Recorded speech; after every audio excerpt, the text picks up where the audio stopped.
Hello అండి, నా పేరు డాక్టర్ సందీప్ కుమార్ ముచ్చర్ల. నేను consultant critical care and anaesthesiologist at SV super speciality hospital Bahadurpally.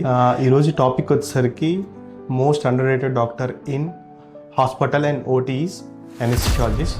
ఎందుకంటే అందరికీ తెలుసు, ఆపరేషన్ థియేటర్ అన్నా సర్జరీ అన్నా అందరికి గుర్తొచ్చేది సర్జన్.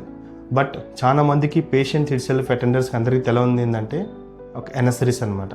అతను దాని ఇంపార్టెన్స్ ఆఫ్ ఎనస్థెసిస్ట్ ఏంటంటే పేషెంట్ లోపలికి తీసుకున్న కాడి నుంచి సేఫ్గా బయటికి తీసుకొచ్చేంత వరకు everything under the control of ఎనస్థెసిస్ట్.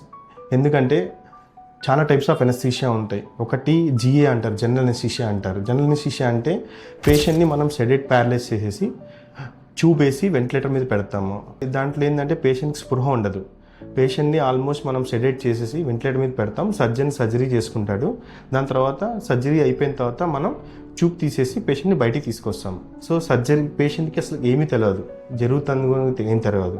ఇంకొక టైప్ ఆఫ్ ఎనస్థీషియా వచ్చేసరికి local anaesthesia and spinal anaesthesia అంటారు. స్పైనల్ ఎనస్థీషియా అంటే మన నడుము బాగాన మనం ఒక ఇంజెక్షన్ ఇస్తాం అనమాట. సో మనకి ఎక్కడైతే సర్జరీ అనుకుంటున్నామో ఆ లెవెల్లో ఇస్తాము. సో దాని కింద వరకు పేషెంట్కి ప్యారలైజ్ అవుతాయి. సర్జన్ సర్జరీ చేసుకుంటాడు. ప్యారలైజ్ వల్ల దానికి సెన్సేషన్ ఉండదు అనమాట. బట్ పేషెంట్ మాత్రం కాన్షియస్గా ఉంటాడు.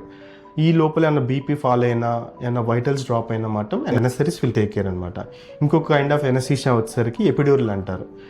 ఏవైతే బిలో అంబులికస్ అంటే అంబులిక్ బొట్టు కింద సర్జరీస్ ఉంటాయి, కానీ ఈ బొట్టు పైన సర్జరీస్ కానీ మనం ఎపిడ్యూరల్ అని కెథెటర్ లోపలికి స్పైనల్ కార్డ్ లోపలికి పెడతాం అనమాట.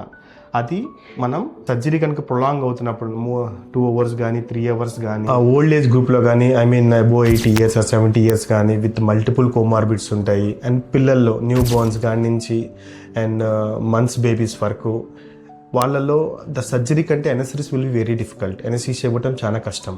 సో అట్లాంటి పేషెంట్స్లో ఎనస్థెసిస్ట్ క్రెడిబిలిటీ బయటపడిద్దండి. That's the importance of ఎనస్థెసిస్ట్.